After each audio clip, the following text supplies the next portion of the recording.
Então agora vamos analisar o conversor flyback em modo de condução descontínua. Recordando que a diferença entre o modo de condução contínua e o modo de condução descontínua é quando no modo de condução descontínua a corrente no indutor ela agora vai ter um período em que ela vai zerar. Dá para observar aqui, ó, que a corrente no indutor IL ali, ela vai de 0 até um valor máximo, depois ela vai até 0 de novo, fica descontínua durante esse período aqui, ó. Por conta disso, agora nós teremos 3 etapas de operação. Uma em que o interruptor está fechado, o diodo está inversamente polarizado, portanto a fonte armazena energia no indutor aqui, o capacitor fornece energia para a carga, primeira etapa.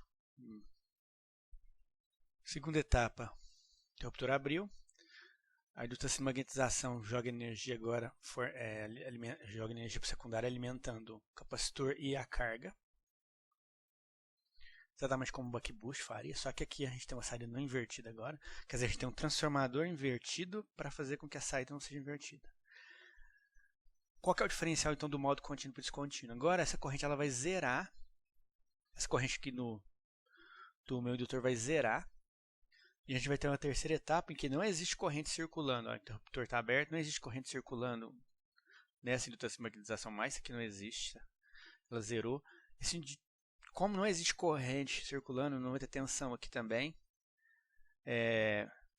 Nesse instante a tensão do secundário vai para 0 volts. E o diodo fica reversamente polarizado e o capacitor fornece energia para a carga sozinho. Só o capacitor que está trabalhando aqui nesse período, alimentando a carga. Então aqui, ó, de 0 até dt é a primeira etapa, de dt até esse ponto aqui que seria intervalo D1T.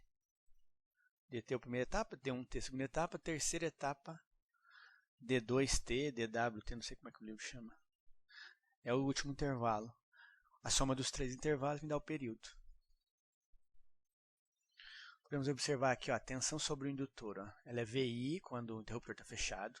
Quando ele abre, ela fica sendo igual a menos N V0, ou seja, tensão V0 refletida por primário, negativo.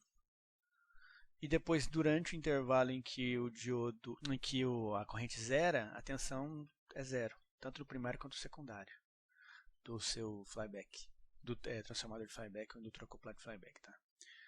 Aqui o interruptor, ó, conduzindo a zero a tensão sobre ele.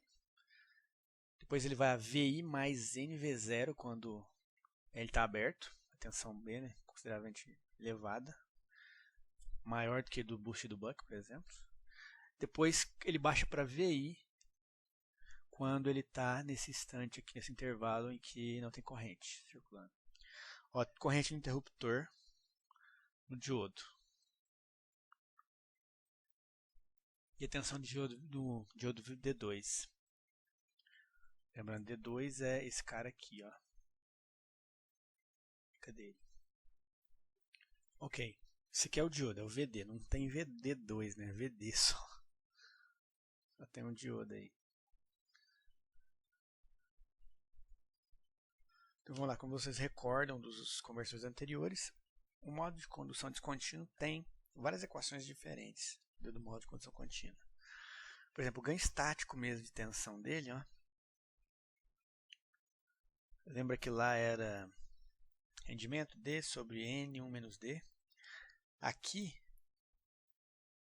ele está em função de outras variáveis. Ele está em função da resistência de carga, razão cíclica, indutância de magnetização, mas olha como ele é função desses parâmetros.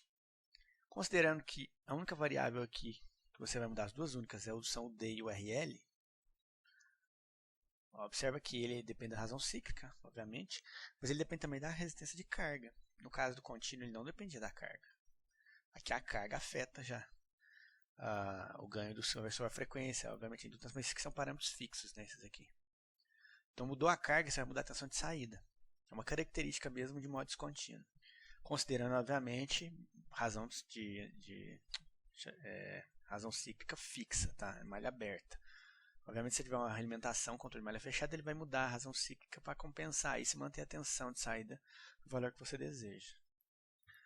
Aqui equações para o cálculo da corrente, ondulação de corrente máxima no indutor de magnetização. O L máximo, o L magnetização máximo, maior valor de indutância e magnetização que você pode ter para que o sistema ainda esteja em modo descontínuo, que você passe a colocar um valor maior que esse de indutância, ele vai entrar em modo contínuo. Tá? Aqui está a equação. Aí ele depende dessa variável aqui, que é o dB máximo aqui. Esse dB máximo seria o seguinte: para essa indutância, se você definiu a indutância, existe uma razão cíclica máxima que define a fronteira entre modo contínuo e descontínuo. Tá? Então, ao definir essa razão cíclica máxima, esse dB máximo, vamos supor que você falou, eu quero que seja de 0,4. Para esse valor, então, para essa potência, frequência, tensão, relação de transformação aqui, vai ter um valor máximo de indutância. Se você mudar essa indutância, obviamente você está mudando a fronteira aqui, a razão cíclica máxima que está entre contínuo e descontínuo. Tá? Temos aqui novamente um exemplo de projeto de um conversor flyback, agora nesse caso é para modo descontínuo. Projetaram um conversor desse CCC, né, universal, para um laptop.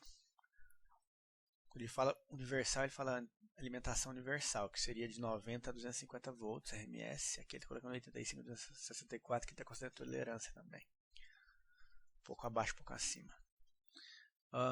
Tensão de saída de 15 volts, corrente de 0 a 2 ampere, ondulação menor que 1%.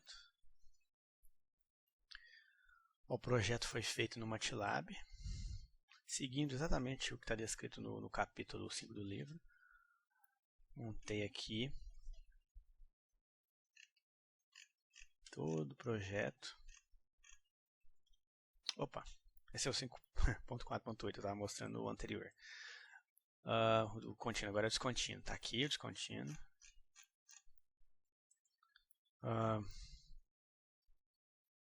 O que eu aconselho a fazer, faça sempre no MATLAB. E vocês conseguem rodar ele. Olha lá, o rendimento é 86%. Todos os parâmetros que eu queria. D mínimo, D máximo. Não, esse é do anterior, desculpa. Eu estou mostrando que eu rodei para o contínuo, o descontínuo aqui.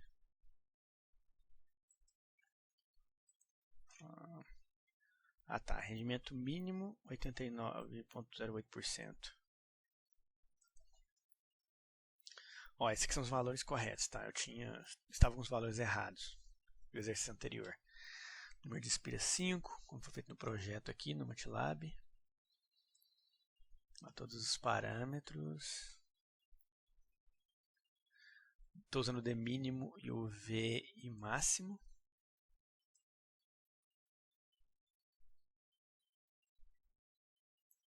Para dar o rendimento mínimo.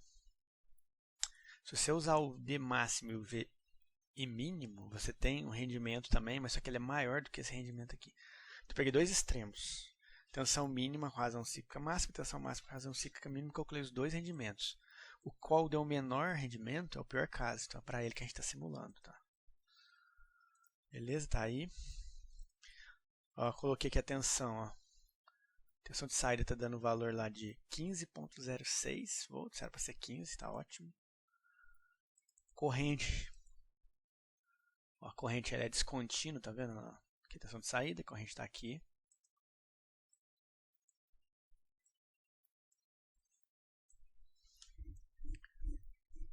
A gente observa. A corrente sobe quando o interruptor está fechado. Desce.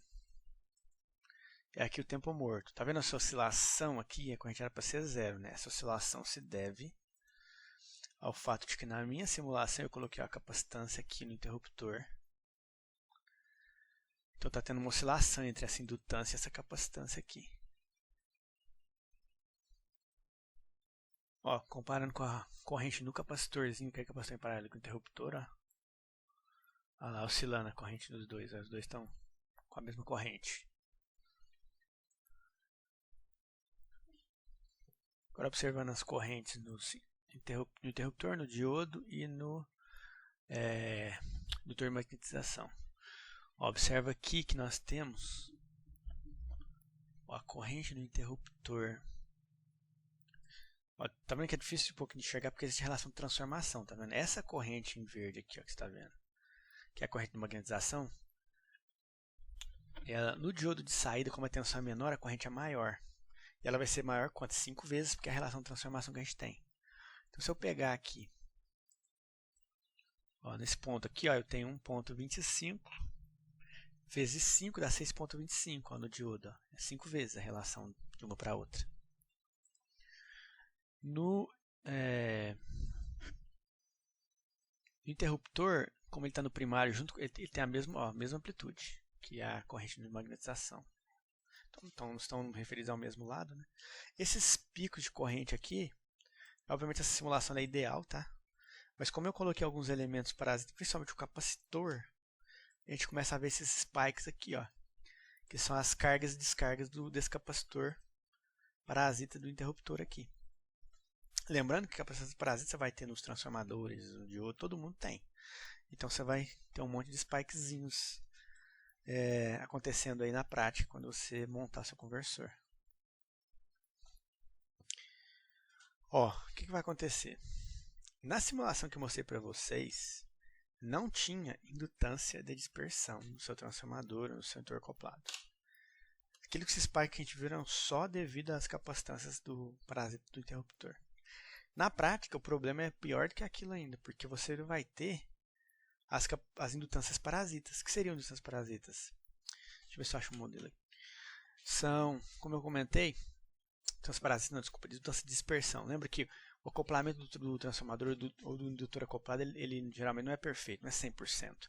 Uma pequena parcela de fluxo ela é dispersa em cada enrolamento e ela se perde. Não é transferida, ela se perde aqui e ela se comporta como se tivesse um indutor em série com cada um dos enrolamentos que não está acoplado. Então, você aplica energia aqui nesse indutor acoplado, ele armazena energia. Essa energia, o ideal é que toda ela fosse transferida para o secundário aqui, ó. Mas não vai, uma pequena parcela vai ficar armazenada nesse cara aqui, ela não é transferida. O que acontece quando você abre o interruptor? Esse indutor está sendo aberto. E ele vai forçar a empurrar a corrente por esse interruptor que está sendo aberto aqui, ó. Vai gerar uma sobretensão no seu interruptor. É um indutor sendo aberto. Imagina que tem lá um indutor, tem um interruptor, e você está abrindo esse diodo, esse indutor aqui. Você tem que criar um caminho alternativo para essa corrente dele aqui. O que a gente faz em relés, por exemplo, para ele não queimar o seu transistor e tal? Você coloca lá um diodo de roda livre. Então a energia circula por aqui, quando você abre o interruptor, ele circula pelo diodo de roda livre e descarrega aqui, para não queimar o interruptor. Nesse caso aqui, essa indutância de dispersão que está em série com o transformador ou indutor acoplado, que não é perfeito acoplamento, tem que, de alguma forma, você tem que arrumar um jeito de dissipar essa energia. Tá? Para isso a gente vai usar o snubber. A ideia do snubber é dissipar a energia das indutâncias de dispersão para que elas não provoquem sobretensões nos interruptores e diodos, etc. Aí a gente vai usar um snubber nesse caso aqui, um RCD, ó, resistência, capacitância, diodo. Quando você abre esse interruptor, essa energia da indutância de dispersão que está aqui, ó, essa indutância aí, e ela vai ser desviada para cá e vai carregar esse capacitor. Claro que é uma parte dissipada aqui, mas a maioria da corrente acaba vindo para o capacitor. Quando você fecha de novo o interruptor aqui, esse diodo vai ficar reversamente polarizado, porque lembra, quando você fecha o interruptor, você alimenta positivo e negativo aqui. Quando você abre ele, a tensão fica reversa, menos mais, aí ele empurra a corrente para o capacitor. Fechou o interruptor de novo, deixa eu fazer isso. Se você fechar o interruptor de novo aqui vai ficar mais, menos, esse diodo está reversamente polarizado. Esse capacitor se descarrega, foi carregado assim, ó, mais, menos, ó, mais embaixo. Ele descarrega no resistor, fazendo com que essa energia, essa tensão do capacitor, essa tensão que está no capacitor, ou seja, a energia armazenada no capacitor é descarregada e dissipada no resistor. Ou seja, a tensão vai abaixando de novo, para que no próximo ciclo você tenha um capacitor descarregado para você jogar essa energia que está aqui na indutância para ele de novo. Você fica carregando o capacitor enquanto o interruptor está aberto, para que você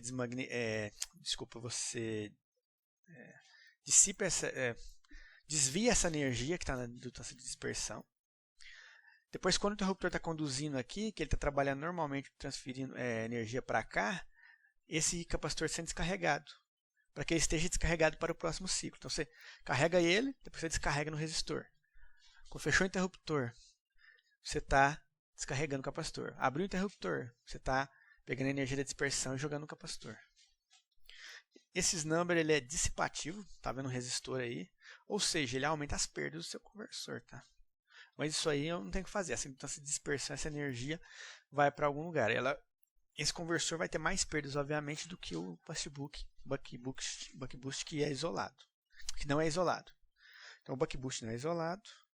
Ao você isolar ele usando o indutor acoplado, você está aumentando elementos no circuito. Tem dispersão agora e isso tudo é perda. É possível usar grampeadores também, clampers. E os clampers eles têm como objetivo um pouco diferente. Eles têm como objetivo limitar a tensão máxima, a sobretensão máxima sobre o seu interruptor, por exemplo.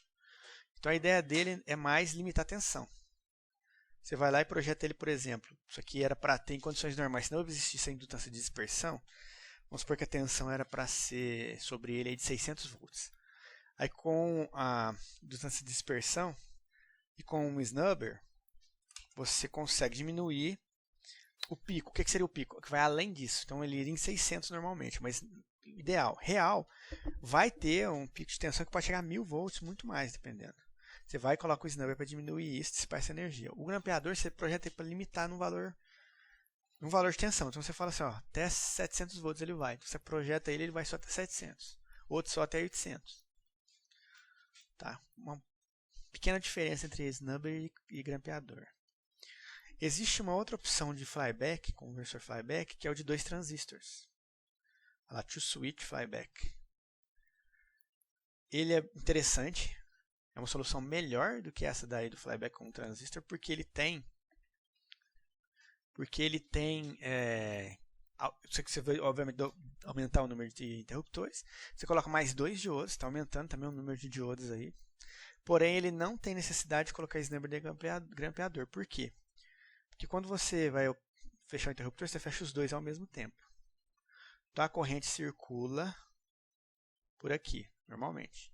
Quando você abrir os interruptores, você vai circular por aqui agora, vai descarregar, ó, a corrente entrava por aqui, ó, e vinha, né, essa setinha. Agora a corrente ela vai fazer isso aqui. Ele devolve a corrente para a fonte. Para o interruptor não sabe, tá? Mas você está invertendo ele paralelo com a fonte. Ele estava num sentido, você inverteu a polaridade dele, ele descarregou para a fonte naturalmente. Isso aí já é um roda livre que você fez em paralelo com a fonte. É uma solução bem interessante. Diga-se de passagem, bem melhor do que você utilizar grampeador ou snubber. Tá? Aqui a gente tem exemplo do flyback com 2 saídas, pode ter várias saídas, 2 saídas. Só colocar mais enrolamentos e mais secundários, mais secundários aqui. Com mais diodos, capacitores e mais cargas, mudando essa relação de transformação aqui para cada um dos enrolamentos, você muda a tensão de saída da fonte. Isso é uma outra vantagem, além de você isolar eletricamente a fonte. Permite que você tenha diferenças de tensões entre primárias e secundárias muito maiores, né? Entrada e saída do conversor bem maiores, conversores de alto ganho que a gente fala, usando o indutor acoplado ou o transformador. Você também tem como mais uma vantagem ter mais secundários. Outro exemplo de conversor flyback é o bidirecional flyback. Consiste em você substituir aquele diodo que tinha na saída por um interruptor. Aí você vai ter agora 2 interruptores, um no primário e um no secundário. E você pode transformar isso aqui, ele vai se comportar como um flyback, enviando energia do V1 para o V2, se você chavear esse interruptor. E aí você usa esse diodo aqui, ó, que está em antiparalelo com esse interruptor, como o diodo do flyback de V1 para V2. Ou você pode inverter também. Ou se você quer enviar de V2 para V1, você vai agora acionar esse interruptor e usar esse diodo de cá. Você envia energia do V2 para V1. Então é um conversor bidirecional em fluxo de potência, tá?